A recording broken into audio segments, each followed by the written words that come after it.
Fellas, welcome back. Last time, in the last video, we did the top 10 worst skins of 2022 because I definitely did it on time. This time, we're back with the top 10 missed potential skins of 2022. Now, that one might seem a bit weird. Best and worst is pretty self-explanatory, but missed potential, what does that mean? Well, it doesn't just mean that, oh, this skin could have been better, it was aggressively mid, oh, I would have liked it to have done this, or Coven Syndrome, basically. Missed potential is not that. Missed potential is, how did you release a skin line this year and did not include this champion? So let me go to my list here, and we'll do number 10, because I don't have honorable mentions for this. I have King Viego up on here. He is not the missed potential. What is missed potential is you released King Viego, promote the Ruination book. Exactly, thank you fellas in chat. Why was there no human Kalista? Or you could have done a legendary human Hecarim. Why not? Viego, like King Viego is a good skin, but like you could have done more with this skin line, or these champions should have belonged when you released these skins. That's what I mean by missed potential. Number 9, and again, these skins aren't in any particular order. They just, some towards the top are ones that I would want to see more, but they're not in any real order. For number 9 though, you guys remember at the tail end of 2022 was still Arcane hype time. We had just gotten Arcane Caitlyn and Vi and Jace, and we got, what was the other one? We got another one. Where was Arcane Victor? Like, I get they're probably saving it for season 2 when he goes full robot mode. But you could have done it. You could have done, like, everyone, you know what it is? I think that the Riot dev team, or the people in charge of what champions got skins there, did not think Victor would be the standout fan favorite, right? Because when has Victor ever been a really popular character? Never. Nobody really cares about Victor. He's just some random character. That's why they just flip-flop his motives every year. But then Arcane came out and boom, suddenly everybody loves Victor. So I think it was an oversight by Riot not to see that, you know, maybe the writing for their show was good. So how about Fright Night here? Fright Night Fortnite was one of the most standout skin lines of 2022.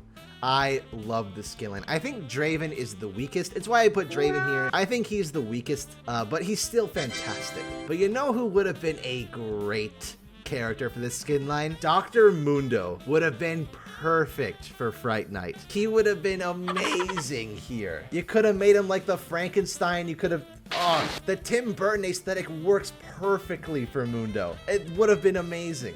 Or Vex, yeah, Vex would have been good too. But Mundo was like made for this aesthetic, and I hope probably they might bring it back next year, because I think La Lucian is supposed to be the Halloween skins for this year, even though they released like a month before Halloween. Maybe Cafe Cutie is supposed to be Halloween. I mean, the Rumble skin's pretty terrifying, but Mundo would have been wonderful for this skin universe, and I'm sad they didn't do it. We move on to number 7, and this is a skin line that came out last year that I think most people expected to not even release. And, well, 2 of them were clever. One was really weird, and I think they missed the mark on the potential the skin line could have had.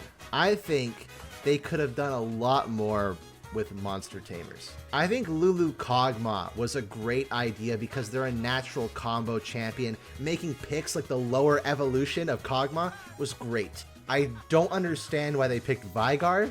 He's like supposed to be Team Rocket, kind of, but like, why not do Sejuani or Kled or Nunu, or like any champion that is a duo, or Kindred? Kindred, that would have been a perfect skin to make like a more human-y Kindred, right? Like, Wolf is the Pokemon. There's so many champions that would have fit this aesthetic so well. Vygar, I'm putting Vygar here because I just think he's kind of mid, but it was so weird that the skin line came out and it was only 3 skins. All right, number 5, or wait, no, 6. I can count. We're going back to Viego here. Not necessarily pre-Ruination, but current Ruination. Sea Dog Yasuo was a miss. Betrayer Gangplank was awesome. I would have loved, even if they were 520 skins or 750 or something, I would have loved skins based on the redesigns from Ruined King. One for Maokai and Yasuo and Ahri. Like, give me some Ruined King inspired skins. They could be cheap as dirt,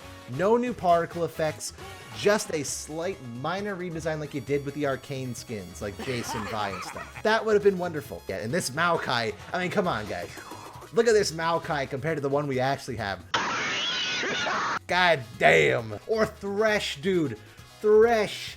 Let me find Ruined King Thresh. Oh my god. Look at that. No bones to be found. Still immediately recognizable as Thresh. That's how you censor Thresh. All right. We're jumping back into High Noon. And you fellas know I talked about Scion in the last one. And Mordekaiser a bit. How they're supposed to be the train. Thing is, Mordekaiser doesn't really look like a train. And Scion has a furnace. Rel, that's a good choice. However, what? Ornn. Dude, Ornn. His ult is a train. He's the train conductor. He summons a phantom train. It's so obvious. They could have just scrapped Scion and Mord and had Ornn instead. And he would have made a good villain for the skin line, actually. Could have had Ornn be the villain. Speaking of villains, of skin lines, 4 skin events that had a billion skins. I have been harked on a lot for this in the past, but Star Nemesis Morgana, I get it. Okay, she's supposed to be a Sailor Moon villain. The thing is, she's Star Nemesis, not Evil Star Guardian. Star Nemesis was Fiddlesticks first, and we showed it was a horrible monstrosity of mangled bits and parts. And Morgana is one of those, except she has a sexy human disguise, so she gains the trust of people and then reveals she's actually the villain. She's one of the Star Nemesis. bel'veth was released 2 weeks before Star Guardian. bel'veth was right there. The only reason this is Star Nemesis is because of the color scheme. Neela was just shoved in out of nowhere and didn't serve any narrative purpose, but making bel'veth like the new villain, that would have actually worked. You know, I hate when Riot takes new champions, puts them in a big new skin line for an event, but then they're just some random side character. Like Neferi's the same thing, right? Like Neferi's just some dog in the Soul Fighter tournament. Why? And then we got Battle Boss bel'veth out of nowhere, which is fine. She looks like a Nintendo Power Pad, but I think this is a horrible missed opportunity that they could have done Star Nemesis bel'veth. But speaking of scuffed, Chinese New Year. We know we get it every year, and next year is Year of the Dragon. I'm fully expecting we get like a Shyvana or a Aurelion Soul. Last year, 2022 was Year of the Tiger. What? Nidalee, Rengar, Yuumi. We have 3 cat champions, and you didn't you put a tiger pattern on Tristana and called it a day? And like the Tristana skin is fine. It's not bad. It's just why did you exclude all 3 cat champions from the Year of the Tiger? And the weirdest thing is, for the celebration, Riot made this. They made a Tiger Yuumi emote. I don't know. It's like if they did a Year of the Monkey and there was no Wukong, you know? On to number 2. We're on near the end. This one, a skin line was brought back last year. A very popular one, in fact. People liked it a lot, and they brought it back a second time, and people liked it a lot again. It was still good, but there was one champion that was excluded from it from the first time. People thought, oh, surely, because they missed out on the first time, they'll bring it back the second time, and they didn't. Again, why in the world is there still no Arcana Twisted Fate? How? The skin line is about cards. How? Okay, maybe 3rd Arcana release, and he's like a legendary skin. I don't think TF has a legendary. Well, he's got the Magnificent. That doesn't count. Magnificent Twisted Fate doesn't count. It's an old legendary. It doesn't count. But the Arcana skins are nice. They're very good. But he needs that legendary. Or he needs the Arcana skin, rather. You'll notice the last few skins on here are just obvious exclusions that they should have been there. But it doesn't top number 1. Again, where's B Sin? I'm still waiting on B Sin, Riot. Where? Master B? Where is it? Where are they? Where's bel'veth? Huh? Where's Queen bel'veth?